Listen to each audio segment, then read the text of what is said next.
Hello friends, Miss Brown here. My friends, hello, it's Miss Brown here. Hello friends, and Miss Brown here. You are in for a treat. I'm so excited. It looks like we are ready to go. Which book will Miss Brown read? Miss Brown read, Miss Brown read.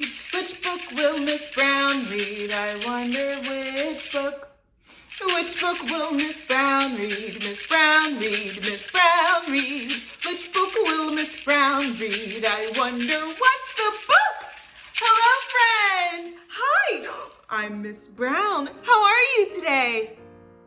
I have a book that I picked out just for you in my library. Are you ready? Yeah? Okay. The name of this book is called The Honest to Goodness Truth. Oh, I love this book, friends, and it is written by Patricia C. McKissack, and it's illustrated by Giselle Potter. Shall we get started? Now, I think I'm forgetting something. We have to do something. We have to do something before I start reading. What is that thing? Oh, I remember. We have to turn on those listening ears. I see everyone turning them on. Quick, quick, quick. Now we can get started. The Honest to Goodness Truth. Libby hurried out the door and down the porch steps. Did you feed and water old boss? Mama called from her sewing room window. Libby stopped at the gate. Yes, Mama, she answered. She was surprised at how easy the lie slid out of her mouth, like it was greased with warm butter. Oh no, friend, she lied to her mom. Mama stopped sewing Virginia Washington's wedding dress and came outside. Libby dropped her head and wouldn't look in her mother's eyes. Are you sure? Mama asked, real stern-like. Speak the truth and shame the devil. Libby opened her mouth, but Mama placed a finger in the air as a signal for her to stop. Libby, Louise, Sullivan, I'll ask you once more and again. Did you feed and water old boss? Libby's stomach felt like she'd swallowed a handful of chicken feathers. Her eyes commenced to fill with water, and her bottom lip quivered. Then, taking a deep breath and gulping hard, she owned up to her lie. I was gonna do it soon as I got back from jumping rope with Ruthie Mae. Oh.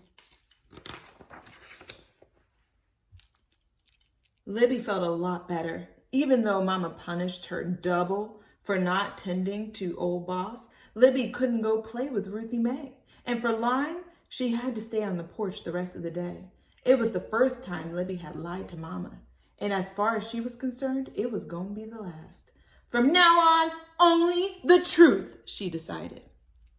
Libby started her truth-telling come Sunday morning.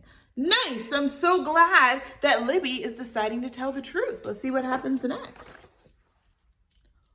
All the children from Briarsville were gathered outside the small church waiting on Sunday school to begin. Everybody was admiring Ruthie Mae's new dress and matching hat when Libby came skipping up. Morning, everybody. Morning, Ruthie Mae. She spoke all nice. I like your outfit. It's real pretty, but you've got a hole in your sock. All eyes went from the hat to the dress to the hole. Meanwhile, Libby skipped up the steps and inside the church without ever noticing the hurt on her best friend's face. Oh, friends, that wasn't nice to point out that hole. Poor Ruthie Mae. Service ended, and same as always, Libby asked Ruthie Mae to walk home. No, no, and no again! Ruthie Mae glared at her. Libby was purely surprised. What'd I do?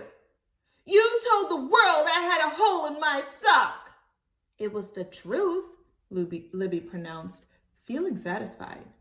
It was plain mean, replied Ruthie Mae, and she hurried away. Libby looked at the idea from the outside in and then from the inside out as she walked home alone. By the time she trudged up her steps, she was still confused. The next morning, Libby joined a group of friends on the way to school. Did you do your geography homework? Willie asked Libby. It was easy, she answered. Not for me, Willie shook his head. I didn't understand it, so I didn't do it. First thing in class, Libby started waving her hand. Miss Jackson, me, Miss Jackson. When the teacher called on her, Libby announced, Willie don't got his geography homework. Doesn't have his homework, corrected Miss Jackson. No, ma'am, he don't. Libby was pleased with herself. Willie gave her an ugly look. Ooh, look at him looking at her. Why'd you tell on me? He whispered as he headed to Miss Jackson's desk to explain. With certainty, she whispered back, all I did was tell it like it is. So there. And she folded her hands neatly in her lap. Before lunchtime, Libby had told a lot of truths. She reminded everybody how Daisy had forgotten her Christmas speech and cried in front of all the parents. She told how Charles Setta had gotten a spanking for stealing peaches off Miss Stacy's tree. And the whole class knew that Thomas didn't have lunch money and had to borrow some from Miss Jackson. She's telling everybody's business, huh? By the time school was out, hardly anyone would talk to her. Why are y'all so mad at me? Libby asked as her classmates started home without her. On Libby's way home, she wondered why her stomach felt as fluttery as it did when she told the lie. I promised Mama I would tell the truth no matter how much it hurt, she reassured herself gloomily. And that's all I done. Oh, friends, I wonder why her friends are all mad at her. Ooh. Before Libby knew it, she was in front of Miss Tosaberry's vine-covered cottage. The woman was in her rocking chair, gliding back and forward and fanning herself with a hand-folded fan. How do, Libby Louise? She called in her sing-song voice. What's that sad look you wearing on such a pretty day? Libby jumped right in with what was bothering her. Can the truth be wrong? Oh no, Miss Tosaberry said, fanning faster. The truth is never wrong. Always, always tell the truth. That's what I thought, Libby said, a smile of relief lighting up her face. Miss Tosaberry leaned over the railing to pluck a bloom from one of the vines that grew all over her yard and up her house. Don't you think my garden is lovely? Libby thought on it. Ordinarily, she would have just said yes, for fear of sounding sassy. But that wasn't the truth. So polite as you please, she answered, Miss Tosaberry, truly and honestly, your yard looks like a jungle. Well, I declare, Miss Tosaberry gasped. Don't be mad, Libby pleaded.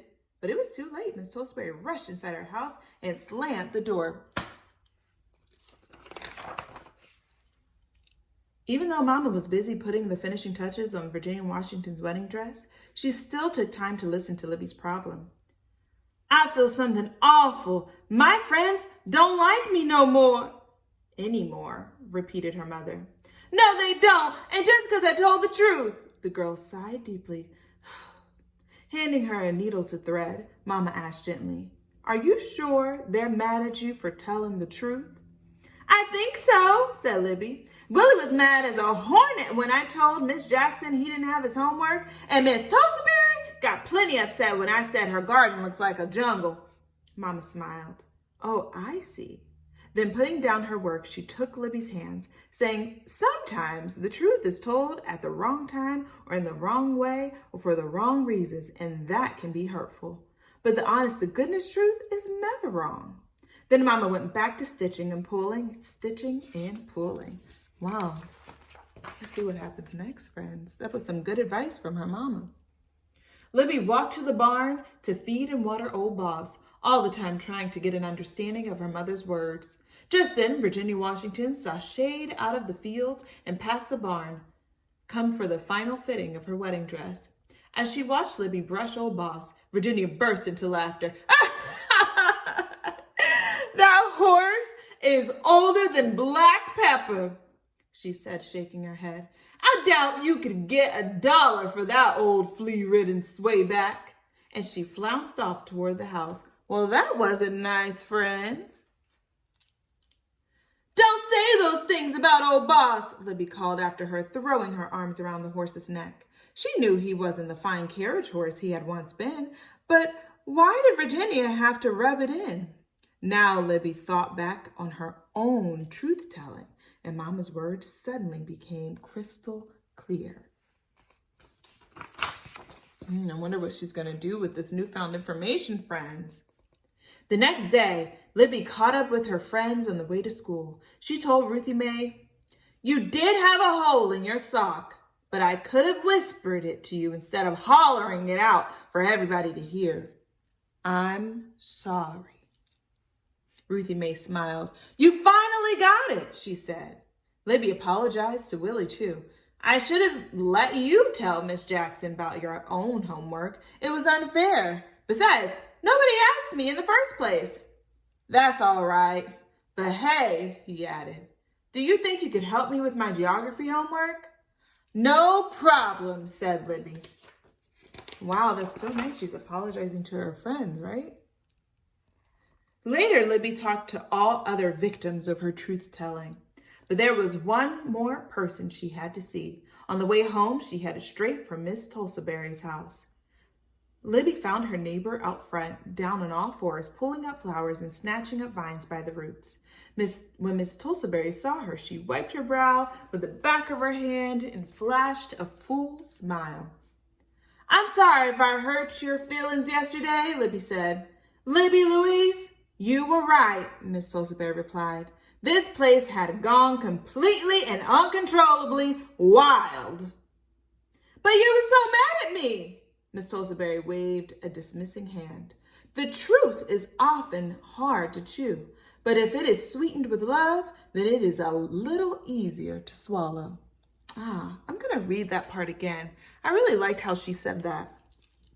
The truth is often hard to chew, but if it is sweetened with love, then it is a little easier to swallow. So tell the truth in love, friends. Libby really did understand. She picked up a hoe and began helping. "Things are really looking pretty good around here," she said. And that was the honest to goodness truth.